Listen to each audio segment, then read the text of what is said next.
Hey everybody, my name is Lloyd, and I'm bringing you a cool new encounter for your D&D campaign.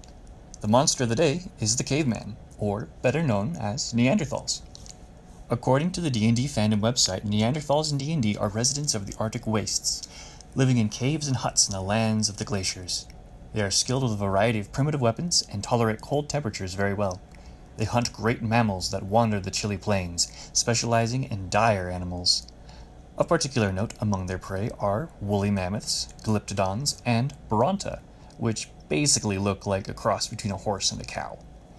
Neanderthals don't really relish combat and would rather flee than fight. When forced to fight, though, they do so with a keen ferocity and a surprising strength, driving home spears and raining down clubs with muscles used for handling dire tigers, dire elephants, and dire rhinoceroses. Now, on to the encounter. The sole magic user of any Neanderthal tribe is the shaman. This group member is of utmost importance. He acts as the spiritual guide to the departed clansmen, as a healer to the sick, and as a historian, tasked with remembering those who have passed on before. Our encounter, entitled Paths of Ice, sees the heroes in the northern tundra seeking shelter from a massive blizzard. The party enters into a hidden cave to find a fire pit burned down to the embers. 16 men, women, and children Neanderthals lay huddled together, eyes sunken in and clearly ill. One man lays on the stone ground. Arrayed about his person are carved bones, antlers, furs, and herbs.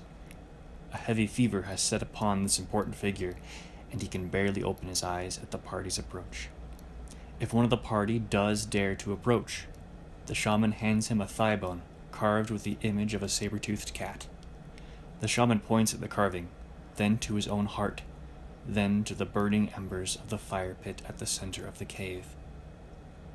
This encounter is meant to be ambiguous, as these Neanderthals have no true language, but instead communicate through gestures, cave paintings, and a very limited collection of spoken words.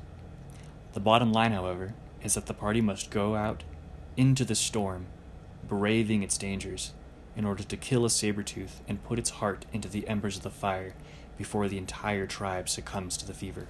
If the party chooses to go out into the storm, they will risk frostbite, exhaustion, or worst of all, getting lost and dying in the frozen wastes. Should the party elect to ignore the needs of the tribe, though, most of the Neanderthals will be dead by morning. Upon successfully curing the tribe of the wretched fever, they will be encouraged to place their hands into the ash of the fire and to add their handprints to the walls of the cave, solidifying them as honorary members. If the party passes this way again, they will be provided with food, allies, and anything else that the tribe has to offer. Anyway, that's all for now. I hope you enjoyed our caveman-themed encounter as well as the neat drawing.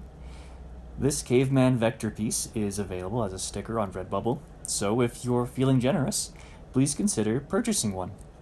Have a great day, everybody.